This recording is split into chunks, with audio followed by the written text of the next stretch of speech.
Hi, everybody. So, today we are going to go to number five, who's the Hierophant.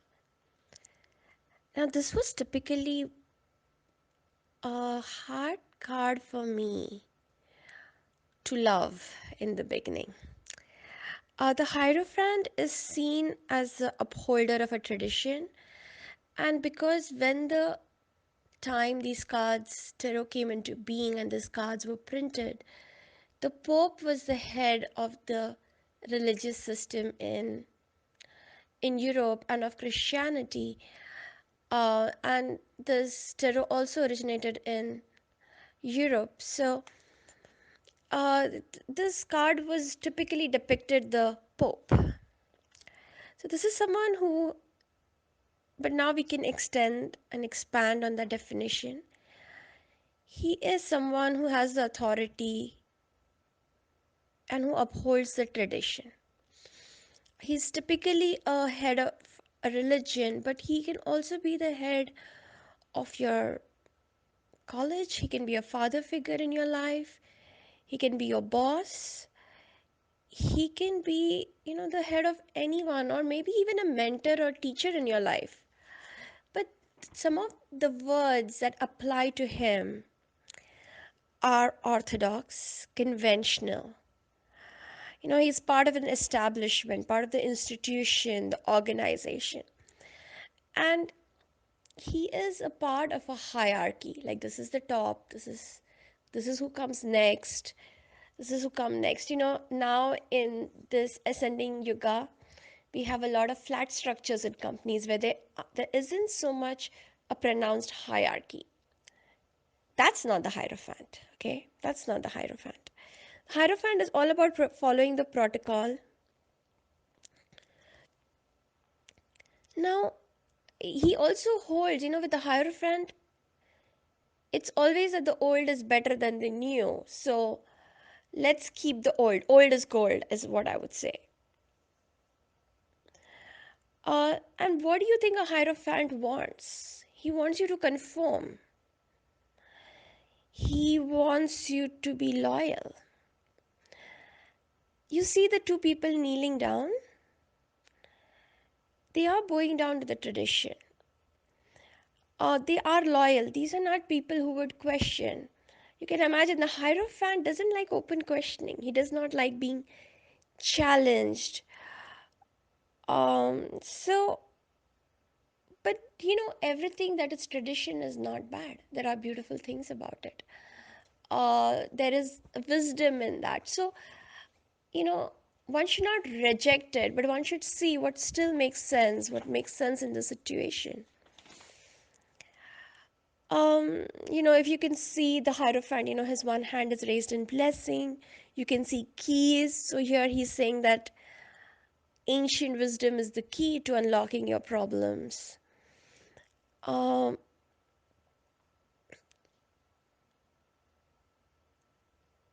when you get this card in a reading, it typically means that it might be better to go through the due process, to follow the proper procedure, to go in a structured way, to go through the proper steps.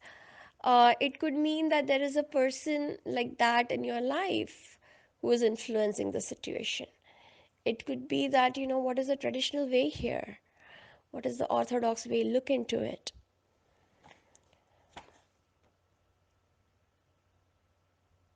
You know, in this case, look at what are the pros and cons. There are religious communities in the world. There are communities which are based on a very specific goal, and there is probably a head of that, and there is a structure. Now, these can be excellent support systems, because, and you know what to expect. They are kind of predictable, so you know what to expect. There are systems in order. So, and there may be systems to support you. So there are a lot of good things. I remember we have a Mormon, one of my friends is a Mormon, and they are part of this church. And her back was out. you know she had a she had she had back severe back problem. She's literally sitting on the floor of the bathroom, and She called up, one person in the church, and the whole organization was, was with them every day for 3 weeks.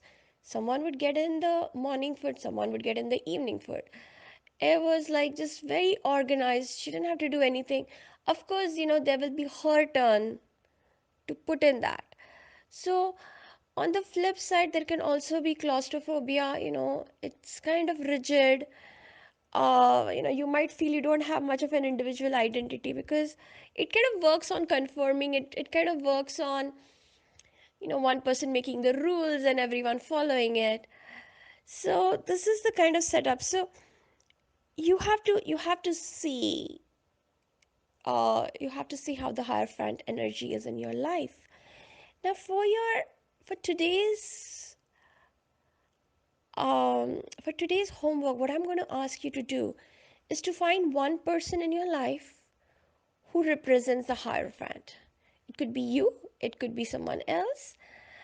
And I want you to tell them how, why do you think that person is like the Hierophant? What qualities they have, and how did they contribute to your life? What are the pros? What are the cons? Give me some things about it. So this is the Hierophant for you. Now, I believe that as we evolve, as we are going through this Dwapar Yuga, the meanings of these Hierophant will also evolve. And now, for example, I would say that Rider Waite, as I said, is, a 15th century.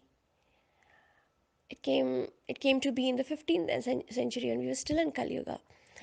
And then Osho Zen is more recent. So here, the card is nothingness. Okay, not nothingness, nothingness. So and here there's a lot of Zen philosophy that is being portrayed through the Osho Zen cards. So it talks about shunyata. It talks about the potential that exists before things come into being. So there is the black is what is in potential form, that what is unmanifested. I always think of that card as Sham Sundar. It is everything has come from this blackness, this Sham, uh, and every color has manifested from the no color. So, take some time and be with it, and I'll go deep into that card, meditate into those shows, and see what it means for you. Whenever I've gotten that card in a reading, I've always been excited because it has felt like there is some possibility that is going to arise, that is going to be born. Now, there is some similarity between the magician and the Hierophant, and there's differences also. So, the similarity is that both of them are channeling the divine. Okay, now in the magician's case, his one hand is up to the divine and one hand is to the earth. So he is channeling the divine and bringing it to the earthly plane, and he is bringing it to the material plane, to the physical plane. Something is manifesting from the heavens on earth. Now, the Hierophant, even his one hand is up, but he is harnessing that power, that he is connecting, tapping into that divine power, but his job is to spread that through society, through people. That is his purpose. Now we have, so I was talking about Manu, who actually is supposed to be the first man and who created the structure for society. So through Brahma, the Vedas came into being in the divine realm, and it was Manu who took those Vedas and he channeled them to bring it to human society. He built a human society based on that. Now, it really was the backbone our of our Hindu civilization,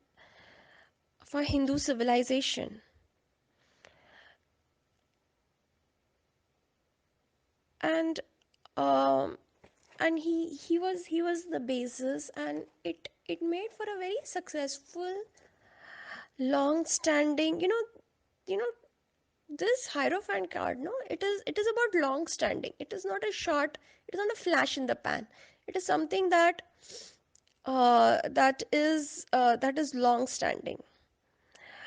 But what happens? No, anything that is long standing, even if it is the best system, at some point it will contribute to the society, it will contribute to the life, it will contribute to the culture.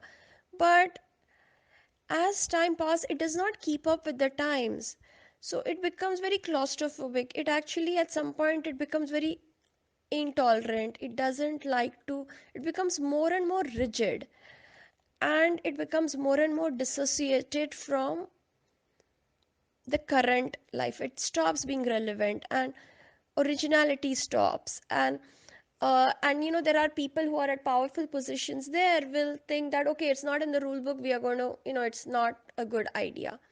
So all this comes, and then at some point it starts becoming a system for oppression.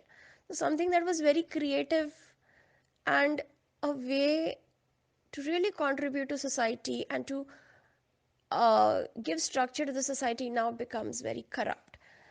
So these are the things about, these are the things about the Hierophant. So uh, I hope y'all can go deep into this.